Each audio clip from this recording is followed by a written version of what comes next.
Alors, bonjour mes chers amis et bienvenue dans cette nouvelle vidéo. Aujourd'hui, nous allons résoudre une équation dans l'ensemble des nombres complexes. Donc, il s'agit de résoudre dans C, d'accord, l'équation Z-1, le tout exposant 4, égale à moins, entre parenthèses, 3Z moins 2, le tout exposant 4. Ici, il faut faire attention. Certes, on peut avoir comme envie de développer tout ceci, mais ça peut nous demander beaucoup de boulot parce que, comme vous le savez, les équations de degré 4, d'accord, si on n'a pas des informations supplémentaires, résoudre les équations de degré 4, c'est un peu difficile, sauf si c'est une équation qui a beaucoup plus de formes particulières, comme par exemple les équations bicarrées.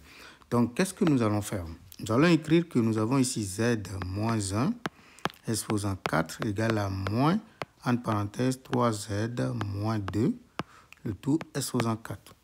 Donc, qu'est-ce que nous pouvons commencer par faire? On peut commencer par diviser par ceci. D'accord? Donc, je vais dire que ça me donne Z moins 1, le tout exposant 4 sur 3Z moins 2, le tout exposant 4 égale à moins 1. Mais, comme vous le savez, cette division a lieu, d'accord, si 3Z moins 2 est différent de 0. D'accord? Donc, ceci est vrai si 3Z moins 2 est différent de 0. Bien entendu, c'est le cas parce que si nous remplaçons le Z par 2 tiers, on constate que ceci donne 0, mais ceci n'est pas 0. Par conséquent, si nous Z est solution de cette équation, Z est nécessairement, d'accord, différent de 2 divisé par 3. Donc, la division que nous venons de faire est correcte. Donc, à cause du fait que nous avons le même exposant ici, on peut dire que nous avons Z moins 1 divisé par 3Z moins 2, le tout exposant 4 égale à moins 1. Vous voyez, ça ressemble à quelque chose. Donc, concrètement, ça veut dire que tout ce que nous voyons ici est en réalité quoi? Une racine quatrième du nombre complexe moins 1. D'accord? Donc, qu'est-ce que nous allons faire pour bien voir la chose? Nous allons poser grand Z égale à Z moins 1 divisé par 3Z moins 2 tout simplement. Donc, si nous posons cela, nous obtenons Z exposant 4 qui nous donne exactement moins 1. Donc, nous allons d'abord résoudre cette équation dont l'inconnu est d'abord grand Z. Vous voyez? Donc, nous allons trouver tous les grands Z vérifiant cette équation. Donc, on les appelle les racines quatrièmes. Et comme vous le savez, nous avons une formule pour déterminer toutes les racines quatrièmes, d'accord, du nombre complexe moins 1. Donc, ces nombres complexes-là sont sous la forme ZK égale, d'accord. Donc, ici, on va commencer par chercher d'abord la forme exponentielle de moins 1. Et comme vous le savez très bien, moins 1, sa forme exponentielle, c'est exponentielle i pi. Vous pouvez calculer d'abord le module, c'est égal à 1. Et puis, vous cherchez l'angle, d'accord. Un argument, c'est juste, disons, pi. D'accord? Et donc, comme on connaît maintenant la forme exponentielle du nombre complexe moins 1, on peut trouver maintenant toutes les racines quatrièmes en utilisant la formule qui dit que ça fait la racine quatrième du module, qui n'est rien d'autre que 1, multiplié par exponentielle i, l'argument qu'on vient de trouver qui est pi, divisé par le 4, ce 4-là, plus 2k pi, divisé par 4 encore.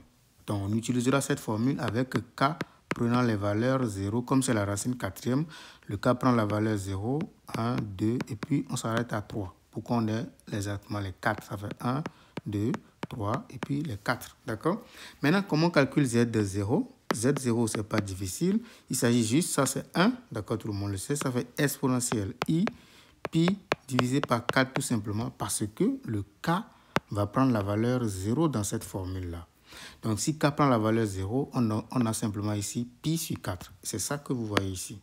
Donc, ça, comme vous le savez très bien, ce n'est rien d'autre que cosinus de pi sur 4 plus i sinus pi sur 4. Et donc, si on cherche la forme algébrique, par exemple, ça fait tout simplement racine de 2 sur 2 plus i racine de 2 sur 2. Ça, c'est le grand Z0. On fait la même chose pour grand Z1. Grand Z1, ça fait, disons, exponentielle i pi sur 4 plus, donc on remplace maintenant k par 1, d'accord? Et donc ça fait 2 pi divisé par 4. mais 2pi divisé par 4, c'est juste pi demi. Et donc, si on calcule tout ça, qu'est-ce qu'on obtient? On obtient en réalité le cosinus de pi sur 4 plus pi demi plus i sinus de pi sur 4 plus pi demi également. Vous voyez? Et donc, quand je calcule cosinus de tout ça, c'est facile à calculer, d'accord? Parce que je connais bien les formules. Et donc, ça me fait quoi exactement? Ça me fait exactement moins sinus de pi sur 4 qui n'est rien d'autre que moins racine de 2 sur 2. Plus i, je fais la même chose de ce côté-là. Je peux utiliser la formule d'addition pour faire ça. Ça me fait sinus de ça, cosinus de l'autre qui donne 0, plus cosinus de ça, sinus de l'autre qui donne alors, disons, le cosinus, d'accord, de pi sur 4 tout simplement. Et donc, on obtient i racine de 2 sur 2. Vous pouvez calculer ça avec n'importe quelle méthode. Ça, c'est le grand Z1. Il nous reste 2 à calculer. Grand Z2. Grand Z2, il faut remplacer le k par 2. Ça me donne pi sur 4 plus, d'accord, pi sur 4 également. Non, ici, on remplace k par 2. Si on remplace k par 2, ça fait 4pi sur 4, d'accord? Donc, 4pi sur 4. Et donc, si je fais ça, ça me donne exponentielle i, pi sur 4 plus pi, tout simplement. Et donc, ça me fait cosinus de pi sur 4 plus pi, plus i sinus de pi sur 4 plus pi. D'accord? Mais ici, qu'est-ce que nous obtenons? Quand vous avez cosinus de pi sur 4 plus pi, qu'est-ce que ça nous donne exactement? Ça nous donne moins. Donc, ça fait moins racine de 2 sur 2.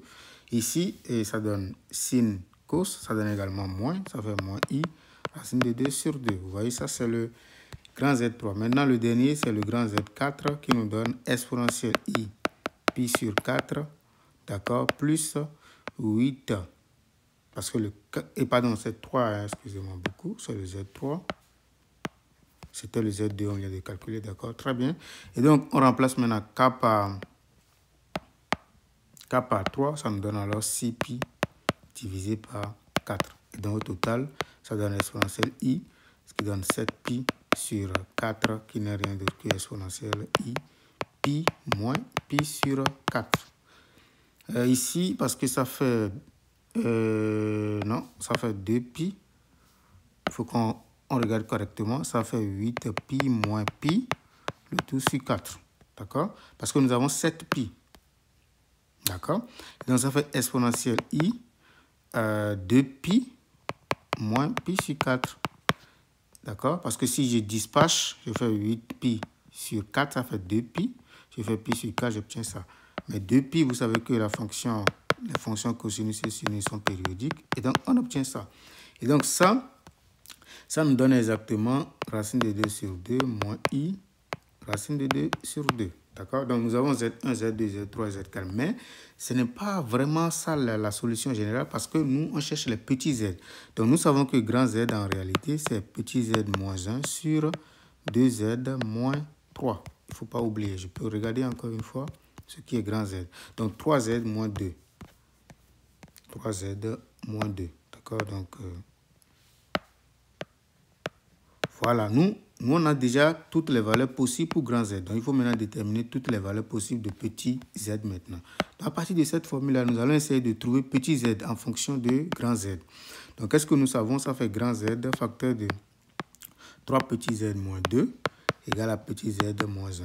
Donc, je développe un peu. Ça me donne 3 petits Z, grand Z, moins 2 grand Z. Je développe tout simplement égal à petit Z moins 1.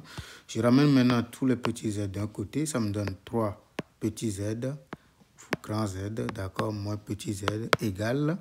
Je renvoie ceci de l'autre côté. Ça me donne 2 grand Z moins 1.